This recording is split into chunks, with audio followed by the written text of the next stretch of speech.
क्या आपने कभी किसान की छाती पर ट्रैक्टर चलते हुए देखा है? यदि नहीं, तो हम दिखाते हैं आपको वो दृश्य जिसे देख आपकी आंखें नम हो जाएंगी। एकदम मैच सी रहमत आ रहा है, देखिए मैच ले रही हम तो गाड़ो रंग चला वो ट्रैक्टर कर तो योगन दे लगा मेरे को कर रहे हैं ये तो तेरा छोटे है ना पहले इनको बताया एकदम मैच सी रहमत आ रहा है, देखिए मैच ले रही हम तो। आपने देखा कि किस कद्र पुलिस और प्रशासनिक ताकत का दुरुपयोग किया जा रहा है। करीब 1 दर्जन भर किसानों की हरी खड़ी फसल जोतकर लाखों रुपयों का नुकसान ही नहीं बल्कि अनाज को भी बर्बाद किया गया है।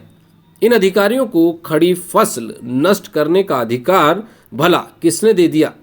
क्या योगी राज में ये भी संभव हो सकता है? शायद किसी ने सोचा भी ना होगा।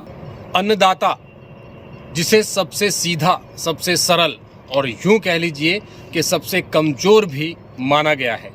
शायद यही कारण है कि आज किसानों की खड़ी फसल प्रशासन के कुछ अधिकारियों के द्वारा ऐसे जोत दी गई जैसे कि उन्हें किसी का मानो खौफ ही ना हो। और इन किसानों के पास श्रेणी 1 के पट्टे भी हैं और ये बिल्कुल अपने आप को इस भूमि का स्वामी मानते हैं क्योंकि सरकारी पट्टा इनके पास मौजूद है जिनकी हरी खड़ी फसल यहाँ पे बो दी गई। किस तरह से इनके साथ समस्या है? मैं सबसे पहले आपका नाम? मेरा नाम प्रहलाद है सर। प्रहलाद जी, क्या हुआ आज जब ये घटना हुई? लोग आए, कैसे हुआ सब बताएं। तब प्रशासन आया था, वहाँ पुलिस फोर्स, जेसीबी, ट्रैक्टर, उन्होंने हमारी ज़मीन को जोत दिया। हम वहाँ खूब हल्ला मचाया, रोए फिपाए, वहाँ को हमारी कोई सुनवाई नहीं भई। वहाँ पुलिस ने हमको बजा दिया तो वहाँ हमारी सुनवाई नहीं हुई। हमने कि हमारे कागज़ भी दिखाया, हमने उस वाले थे वहाँ, उनको कोई सुनवाई नहीं हुई। और उसी की आप जैसे कितने लोगों की ज़मीन जोती? हमारे जैसे हैं कोई 10-12 लोग। कितनी ज़मीन सभी की मिला कर रही हो? जमीन की ज़मीन है 1-1 एकड़ के पट्टे हैं सब लोगों। करीब माने 10-12 एकड़ ज़मीन। हाँ, ये 10-12 एकड़। तो कितना नुकसान हुआ होगा? 1 एकड़ की प्रतिशत अगर मानते हैं, कितना रुपए का नुकसान रहा होगा एक व्यक्ति को? सर नुकसान तो है ही, सरसों ही हमारे खेतों में नुकसान तो है ही, पर हमें तो ज़मीन तो चाहिए। हमें तो नुकसान जो हुआ तो हुआ ही है, पर हमको ज़मीन जरूरी चाहिए। हम कैसे, हम खाएंगे क्या? अच्छा, जो प्रशासन के लोग आए, क्या आपने उन्हें नहीं बताया कि हमारी ज़मीन है? कुछ ऐसा वेरिफिकेशन, कोई नोटिस आपके पास आया हो इससे? सर हमने किया था, कोई नोटिस नहीं आया हमारे पास। कोई नोटिस नहीं आया? कोई नहीं। किसी ने कोई आगाह नहीं किया इससे? नहीं किया सर। सीधी कार्रवाई हुई? सीधी कार्रवाई पर प्रशासन ही आया था। क्या चाहते हैं अब आप? हम अपनी ज़मीन चाहते हैं सर, तो हमको ज़मीन दे दी जाए सरकार से। यही कहना चाहते हैं। हमारी बेटी ब्याकू है, सियानी है, हमारी 21 साल की बेटी है चुकी है, बच्चे शादी लायक हो शादी गए। लायक। आप क्या नाम है आपका? मेरा रज्जू। रज्जू जी, क्या हुआ आपके साथ भी ऐसे हुआ? हाँ जी, ऐसे ही हुआ जी। खड़ी फसल जोत दी जी और हमने कर्ज लेके जी बोया है, फसल करी है जी और हमारी बेटी शादी का जी जी और बेटा भी शादी का जी, पढ़ाई करनी है, करना, कर्जा लेके हमने किया है।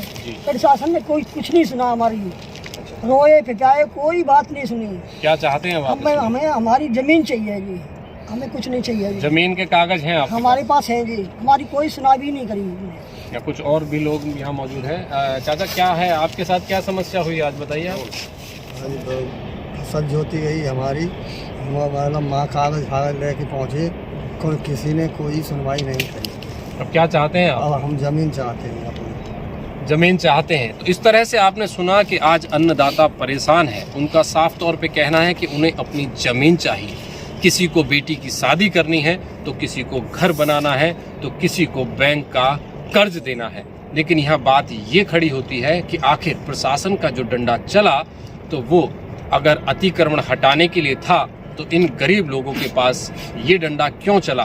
क्यों इनके ऊपर वो डंडा चला, जबकि इनके पास अपने श्रेणी 1 के सभी दस्तावेज मौजूद भी हैं। अब देखने वाली बात यह है कि क्या इन मनचले अधिकारियों के खिलाफ कोई कार्यवाही प्रशासन और शासन के द्वारा की जाएगी या ये ढर्रा यूं ही चलता रहेगा। समाचार सिटी 24 की हर ताजा तरीन खबर के लिए आप हमारे साथ यूं ही जुड़े रहिए।